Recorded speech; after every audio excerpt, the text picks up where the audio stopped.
This is what I'm talking about when I say that you're not intentionally using spells. You have all sorts of stuff. There's no reason you should have died there. You're not looking at what they do. I can literally watch your fingers just pushing every button there is, including the tab button, the escape button, this button, and that changes your target. Okay, beautiful humans. Let's talk about writing linear equations given some information about a line. Okay, we have learned point slope form or slope point form. We have learned slope intercept form, and we have standard form. All of these things we've talked about pretty extensively at this point. You can use whichever one is most conducive for the information you're given. So sometimes it'll be easiest to use point slope, and other times it might be easier to jump right to slope intercept. So use whatever information is going to make your life easier. Okay, so how do we write linear equations if we're given the slope and a point? Well, that sounds like a job for point slope form, right? So if we have a slope of 7 and a point of 1, 2, well, we could graph that first, or we could write the equation of our line and then graph it from there. Either way. But if we want to graph first, we're going to go over 1 up 2 to plot our first point, and then our slope is 7. So we're going to rise 7, 1, 2, 3, 4, 5, 6, 7, and we're going to run 1. We could also go down 7, 1, 2, 3, 4, 5, 6, 7, and to the left one, again, same. And that's actually highly convenient because it shows me my y-intercept. So if you graphed it first, that's a very steep line because that slope is 7.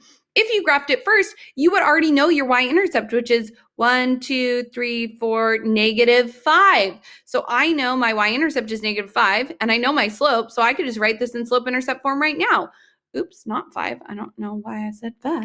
Okay, y equals 7, that's my slope, being multiplied by x, and then my y-intercept down here is -5. So -5.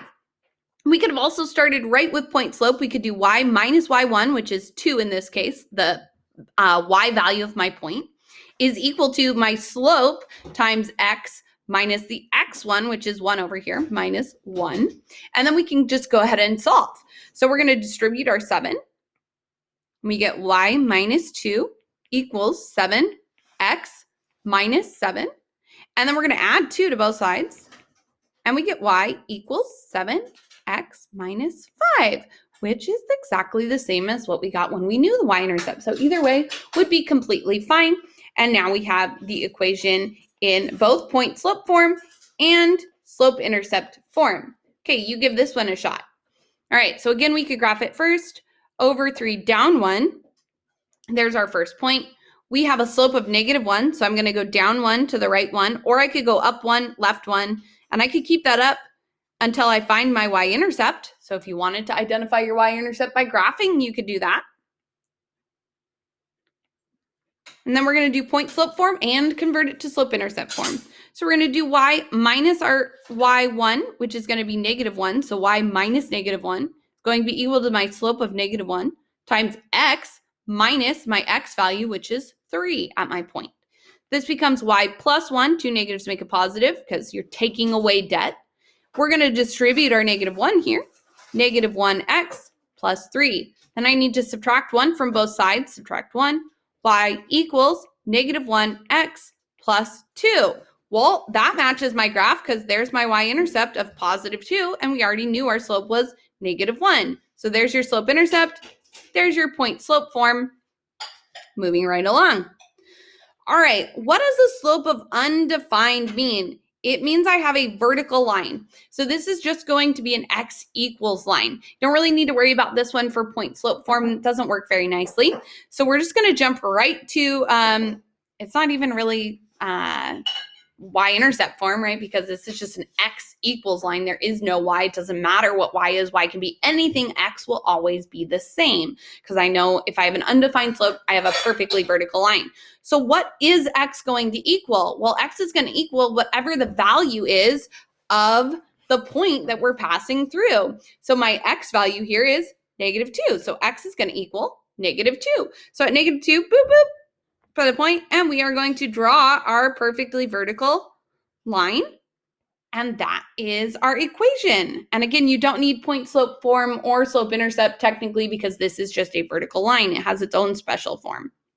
All right, what does the slope of 0 mean? This is like a nice walking on a treadmill, chilling, nice flat walk, completely horizontal line. So now we want our completely horizontal line. And now this is going to be a y equals line. I don't really care what x is. X can be anything it wants. Y will always be the same. So now I'm looking for what is the y value at this point I'm given?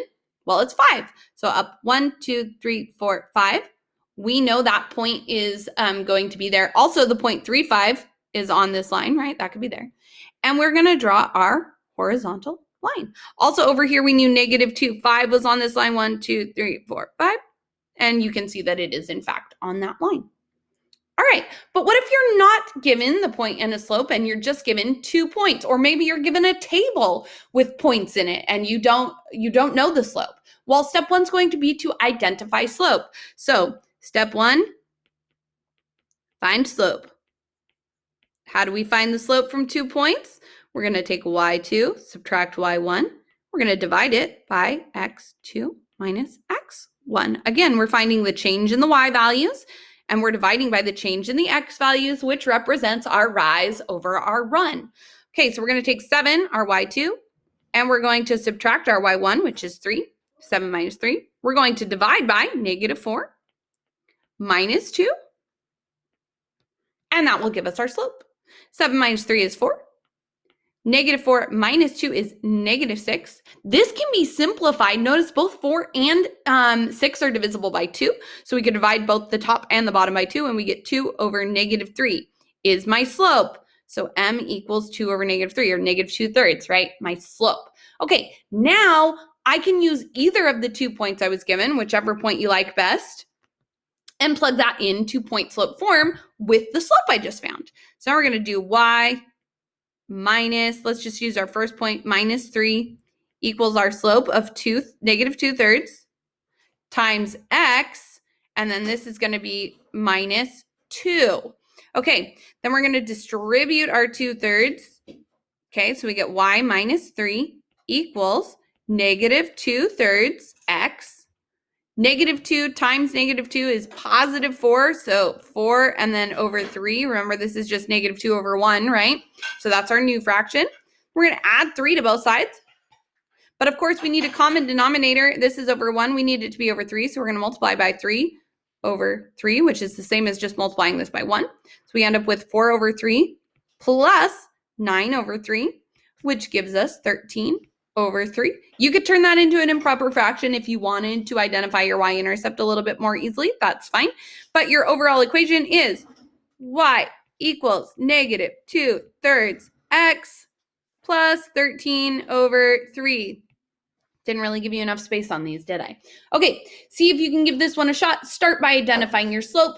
Plug it in with either of those points to point slope form. Solve for the equation. Oh, and then don't forget to graph this. Again, I'm going to start with just my whole number points, 2, 3. So we're going over 2, up 3, boop. And then my slope is -2/3. So I'm going to go down 2, boop, and to the right 3. Or I could go up 2 and to the left 3. And notice we cross the y-axis at a not whole number, not a nice pretty number, which is why we have this 13 over 3 here. It's just not a nice pretty whole number. Okay, over here we're going to do slope first, and then we're going to go from there. So we're going to do 2 minus -4, subtracting our y2 minus y1. Then we're going to take 3 minus -5. Again, x2 minus x1. 2 minus -4 is 6. 3 minus -5 is 8. Again, both of these are divisible by 2, so this becomes 3/4. So now I have y minus a -4, so plus 4, is equal to 3/4 times x plus 5. Again, minus a negative is going to be a positive. Y plus 4 equals 3/4 x plus 3 times 5 is 15/4. Then I need to subtract 4 from both sides. Y equals 3/4 x. Okay, when I'm subtracting 4, I need a common denominator. This is over 1. We're going to multiply by 4 over 4 to get a common denominator of 4. So we're going to take 15. What we're really subtracting is 16 over 4.